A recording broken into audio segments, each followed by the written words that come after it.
Hello judiciary aspirants, this is Shreya Pandey and I welcome you all to the Law It channel. In this video, we are going to talk about the most awaited vacancy, that is of Rajasthan judiciary, which has been declared today itself, that is on 27th of Feb. आज ही के दिन Rajasthan high court ने notification release कर दिया है। इस video में मैं बात करने वाली हूँ हमारे पास टोटल कितने सीट्स रहने वाले हैं, एजुकेशन क्वालिफिकेशन के बारे में हम बात करेंगे, क्या क्या सिलेबस है, सिलेबस में हमें क्या क्या चीजें पढ़नी है, सारी चीज मैं इस वीडियो में डिस्कस करने वाली हूँ। तो इस वीडियो को बहुत ही ध्यान से देखिएगा। तो सबसे पहली बात, हमारे पास टोटल 44 सीट्स है। ओके, 44 सीट्स के लिए आप एप्लीकेशन डाल सकते हैं। एप्लीकेशन हमारा शुरू हो रहा है 1 मार्च से, दैट मीन्स परसों के दिन से ये नोटिफिकेशन, दैट मीन्स ये एप्लीकेशन स्टार्ट हो जाने वाली है, जो कि 30 मार्च तक चलने वाली है। 1 महीने का समय मिल रहा है आपको इस फॉर्म को फिलअप करने के लिए। ओके, और इसे आप अप्लाई कर सकते हैं इस वेबसाइट पर जाके। ओके, ये राजस्थान हाई कोर्ट की हमारी ऑफिशियल वेबसाइट है। इस वेबसाइट के थ्रू आप इस फॉर्म को फिलअप कर पाएंगे फ्रॉम 1 मार्च। याद रखिएगा, 1 मार्च को 1 बजे या 1 बजे के बाद से आप फॉर्म फिलअप कर सकते हैं। ओके, हमने बता दिया कि आपको टोटल 44 सीट्स मिल रहे हैं। ओके, 44 सीट्स के लिए आप अप्लाई कर सकते हैं। तो हम सीट बाइफर्केशन यहाँ पर देख लेते हैं। तो हमारे पास टोटल वैकेंसी जो है वो है 44। ओके, 44 सीट्स है, जिसमें कि जनरल कैटेगरी की हमारे पास 17 सीट्स रहने वाली है, एसटी कैटेगरी की हमारे पास 7 सीट्स है, एसटी की 5 सीट्स है, ओबीसी की 9 सीट्स है, ईडब्ल्यूएस की हमारे पास 4 सीट्स है एंड फाइनली एमबीसी कैटेगरी की हमारे पास 2 सीट्स है। ओके, तो टोटल वैकेंसी हमारे पास 44 है। आप कैटेगरी वाइज भी देख सकते हैं कि किस कैटेगरी की कितनी सीट्स है और ये कैटेगरी किस हिसाब से चलने वाला है, वो सारा आप बाइफर्केशन इस जगह पर, ये पूरा नोटिफिकेशन आप पढ़ सकते हैं हाई कोर्ट की वेबसाइट से जाकर कि ठीक है। इसके बाद अगर हम देखने वाले हैं, इसके बाद हम बात करने वाले हैं मिनिमम एकेडमिक क्वालिफिकेशन के बारे में। तो सबसे अच्छी बात है कि जिस भी पर्सन के पास अगर डिग्री है लॉ की, तो वो पर्सन इस एग्जाम के लिए अप्लाई कर सकता है, फॉर्म फिलअप वो कर सकता है। साथ ही साथ एक बहुत अच्छी बात बोली गई है, जो हमारे फाइनल ईयर के लॉ स्टूडेंट्स हैं, फाइनल ईयर में हो इस वक्त वो, या फिर फाइनल सेमेस्टर में हो अपने एलएलबी के, या BA LLB, BBA LLB, 5 year integrated course हो या 3 इयर्स, जहां पर भी वो एनरोल्ड हैं, तो फाइनल ईयर के स्टूडेंट्स भी अप्लाई कर पाएंगे इस एग्जाम के लिए। ठीक है, इसके बाद अगर हम एज की बात करें, आपका मिनिमम एज 21 ईयर्स होना चाहिए, मैक्सिमम एज 40 ईयर्स होना चाहिए। और इसके अलावा अगर आप किसी रिजर्व कैटेगरी में आते हैं, तो आप यहाँ पर बाइफर्केशन देख सकते हैं। आप रिलैक्स्ड एज भी देख सकते हैं कि 5 इयर्स का रिलैक्सेशन मिल रहा है if you belong to ST category या फिर ओबीसी कैटेगरी या फिर मोर बैकवर्ड क्लासेस और economically weaker section and for the women candidates. ठीक है, ये तो बात रही रिजर्वेशन की with regard to the age limit. इसके बाद हम सबसे इंपॉर्टेंट बात करने वाले हैं, that is with regard to the syllabus. Okay, syllabus के पहले मैं बता दूं, ये पेपर होने वाला है preliminary, then mains, then interview pattern पे। जो हमारा बाकी सारा एग्जाम्स, बाकी जुडिशरी जिस तरह से काम करती है, दैट इज प्रिलिमिनरी स्टेज होगा, जिसमें हमें एमसीक्यू सॉल्व करने रहेंगे। उसके बाद मेंस का पेपर होता है, जिसमें सब्जेक्टिव क्वेश्चंस रहते हैं, उसे हमें रिटन फॉर्मेट में सबमिट करना रहता है। उसके बाद फाइनली हमारा इंटरव्यू स्टेज आता है, जहां पर हमसे क्वेश्चंस पूछे जाते हैं, लॉ के क्वेश्चंस पूछे जाते हैं, साथ ही साथ पर्सनालिटी टेस्ट होती है। ठीक है, तो ये हमारा पैटर्न रहने वाला है। जहां तक की बात है सिलेबस की, तो प्रीलिम्स का सिलेबस, जो हमारा लॉ का सिलेबस है, वो प्री और मेंस का सेम सिलेबस होने वाला है।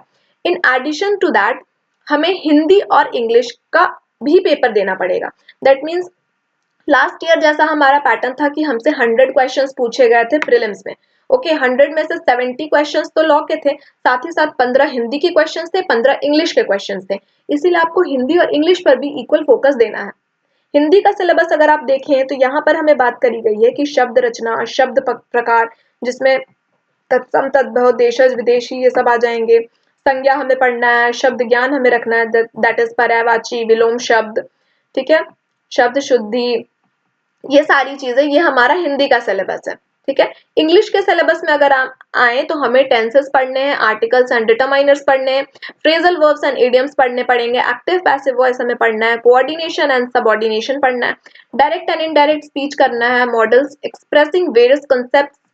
ओके, साथ ही साथ एंटोनिम्स एंड सिनोनिम्स करने हैं। अब सबसे इंपॉर्टेंट जिस चीज का आपको इंतजार था, दैट इज लॉ पेपर के बारे में। तो हम लॉ के बारे में बात करने वाले हैं कि आखिर प्री का क्या सिलेबस रहने वाला है। तो लॉ पेपर 1 की अगर हम बात करें, तो हमारे पास सीपीसी है।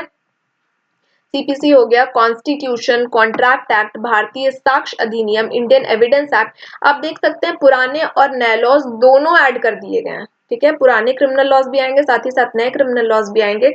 एक यहाँ पे थोड़ी सी समस्या ये आ गई है कि हमारे सिलेबस को और बड़ा कर दिया गया है, कई सारे नए सब्जेक्ट्स भी ऐड किए गए। नए क्रिमिनल लॉज तो ऐड हुए ही हैं, साथ ही साथ कुछ जैसे हमारे पास हिंदू लॉ लास्ट ईयर हमारे पेपर में नहीं था, इस साल हिंदू लॉ ऐड कर दिया गया। हिंदू लॉ में 4 एक्ट्स हम देख सकते हैं, that is Hindu marriage act, Hindu adoption and maintenance act, Hindu succession act and Hindu majority and guardianship act. तो अगर आप हिंदू लॉ के वीडियोस देखना चाहें तो हमारे चैनल की प्लेलिस्ट में जाकर देख सकते हैं। साथ ही साथ ऐड किया गया है Rajasthan court fees and suits valuation act, ये भी पिछले बार नहीं था। राजस्थान लैंड रेवेन्यू तो था लास्ट टाइम भी हमारा, इस साल भी ये प्री मेंस के सिलेबस में है।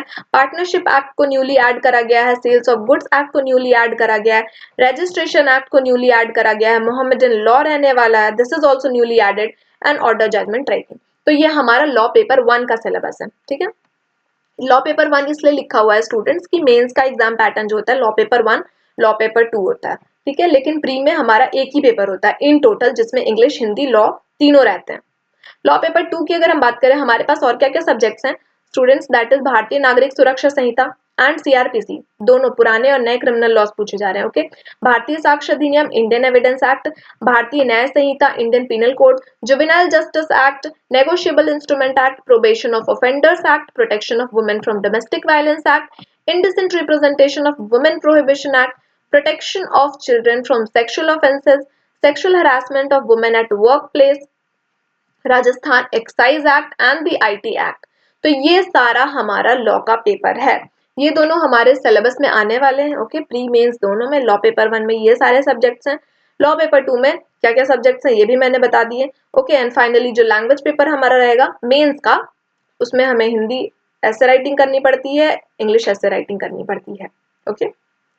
तो ये था, मैंने अभी प्री फोकस बताया है स्टूडेंट्स की प्री में क्या क्या चीजें आने वाली है, क्योंकि आपका नोटिफिकेशन रिलीज हो चुका है। 1 मार्च से हम फॉर्म फिलअप करने वाले हैं। लास्ट ईयर के अकॉर्डिंग अगर देखा जाए तो लास्ट ईयर में हमारा अप्रैल में नोटिफिकेशन आया था एंड जून में एग्जाम हो गया था। तो इस बार भी हम एक्सपेक्ट कर सकते हैं कि अगर मार्च में नोटिफिकेशन आ रही है तो मे बी अप्रैल तक, सॉरी मई तक, ओके, अप्रैल एंड या फिर आप मान सकते हैं मई तक एग्जाम हो जाने की संभावना है, जिस तरह से लास्ट ईयर का एग्जाम कंडक्ट हुआ था। फॉर्म फिलअप के बाद हमें 2 महीने मिले थे, इस बार भी हमें मैक्स टू मैक्स 2 महीने मिल सकते हैं। तो उसके अकॉर्डिंग आप अपनी प्रिपरेशन स्टार्ट कर दीजिए। जो लोग भी राजस्थान की पहले से तैयारी कर रहे हैं उनके लिए तो अच्छी बात है, लेकिन एक प्रॉब्लम जो हुई है कि हमारा सिलेबस बड़ा कर दिया गया है, पुराने और नए क्रिमिनल लॉज पूछे जा रहे हैं, साथ ही साथ कई मेजर और माइनर लॉज भी ऐड करे गए हैं। तो उस हिसाब से आपको प्रिपरेशन करनी पड़ेगी। आप मान के चलिए अभी से आपके पास अराउंड 2.5 मंथ है, 2.5 से 3 महीने आपके पास इस वक्त हाथ में है। तो आप अपनी प्रिपरेशन जम के शुरू कर दीजिए, बिकॉज राजस्थान टाइम नहीं लेता है। जैसे ही प्री का एग्जाम होगा, हमारा रिजल्ट आने में टाइम नहीं लगने वाला है, मेंस का पेपर तुरंत हो जाएगा एंड इंटरव्यू भी हो जाएगा। दैट मीन्स इस साल पूरा प्रोसेस इस साल के एग्जाम का कंप्लीट कर दिया जाएगा। तो आपके पास नोटिफिकेशन आ चुकी है, आप अपनी प्रिपरेशन में लग जाइए। और किसी भी तरह का अगर आपको डाउट है विद रिगार्ड टू नोटिफिकेशन या किसी भी, या मुझे कैसे प्रिपरेशन करनी चाहिए, क्या स्ट्रैटेजी लेनी चाहिए, कोई भी सवाल अगर आपको मुझसे पूछना है तो आप कमेंट सेक्शन में मुझे जरूर बताइएगा। मिलते हैं हमारे नेक्स्ट वीडियो में, तब तक के लिए थैंक यू।